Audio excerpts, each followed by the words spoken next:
Hey everyone, I'm Tommy Tsunami, and this is another episode of my cooking show. Today we're going to make pizza biscuits. Pizza biscuits are very easy to make. They only require 4 ingredients. And if you bring these to a party, just prepare to become a hero because these are great for any party. And also, it's a very easy recipe to make. To make pizza biscuits, you will need some muffin trays, a cheese grater, and a spoon. And that's it. And if you're wondering what in the heck is a pizza biscuit, it's very simple. It's just like a Hot Pocket, only way better. So the first thing we're going to want to do is we're going to want to take our muffin trays and we're going to want to spray them down with some Pam. Alright, now that we got these sprayed down, the next thing we're going to need are these. These are biscuit doughs. They come in packs of 8. You're going to need 2 packs of these. So the next thing you're going to want to do is you're going to want to take out one of the biscuit doughs. You're going to flatten it out. And then you're going to line each hole with a biscuit mix. Okay, so now we have every muffin tray full. Next we're going to want to grate our cheese. And we're just going to want to take some of that cheese, just a little bit, and put it in each muffin. Okay, so next we're going to want to start taking some spoonfuls of our sauce and filling each one. Just a spoonful should do it. And also, I know it's not my homemade sauce, but if you are looking for a good red sauce, I strongly recommend Bertolli olive oil and garlic. They are far better than any other brands, better than Prego, better than Ragu, better than Classico.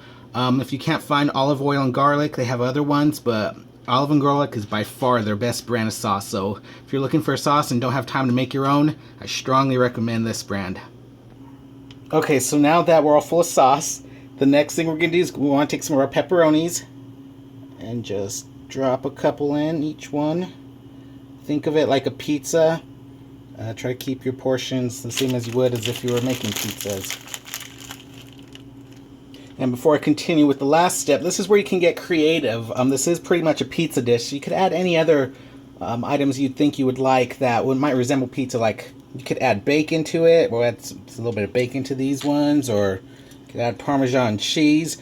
Whatever ingredients you like. As I've said before in the past, cooking is an art, not a science. You don't have to follow the rules. You do what you like. And for me, I like Parmesan cheese and bacon, so add that to a couple of these. Or you could add olives.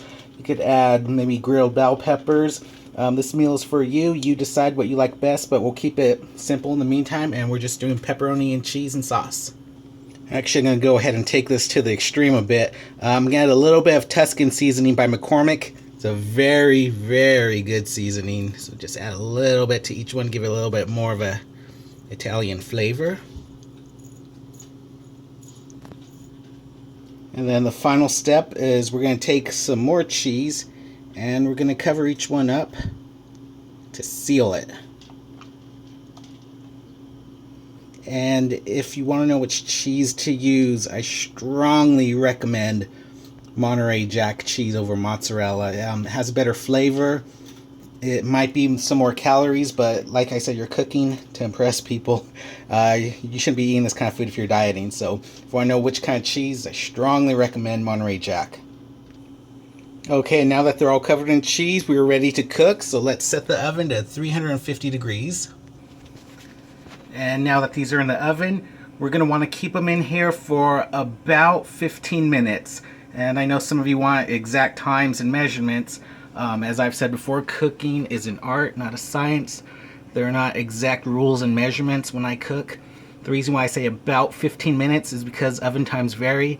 Older ovens might not cook as evenly as others, so I'd say put them in here for about 15 minutes at 350 degrees. Check on them. If they're not done, put them back in the oven for a few more minutes. One of the best rules about cooking that I believe in is that you taste test as you go along cooking. Something might not come out right, so you taste while you're cooking, you can adjust it, and it'll it'll give you a better flavor. And I do apologize for my stuttering. I'm not the greatest speaker in the world.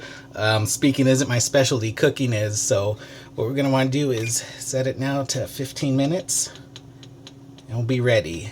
And yeah, like I was saying, on other meals, maybe not so much this one, you're going to want to taste the food as you're going along cooking. That way, if something doesn't taste right, too much salt, whatever, you can adjust it as you go along.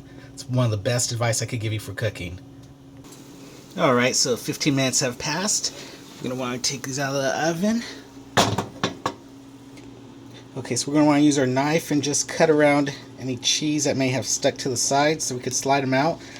And we're just going to want to check on them. Oh yeah. Make sure they're cooked all the way, and so we know they're ready to serve, so just give it a few minutes to cool down. And then after they're done cooling down, just slide them out one by one, put them on a tray, and they're ready to serve. And like I said, if you bring these to a party, you are going to be a hero. And when you bite into it, it's just like a Hot Pocket, only much, much better. Alright, ladies and gentlemen, and I just want to thank you again for watching another episode of my cooking show. Good night, and God bless.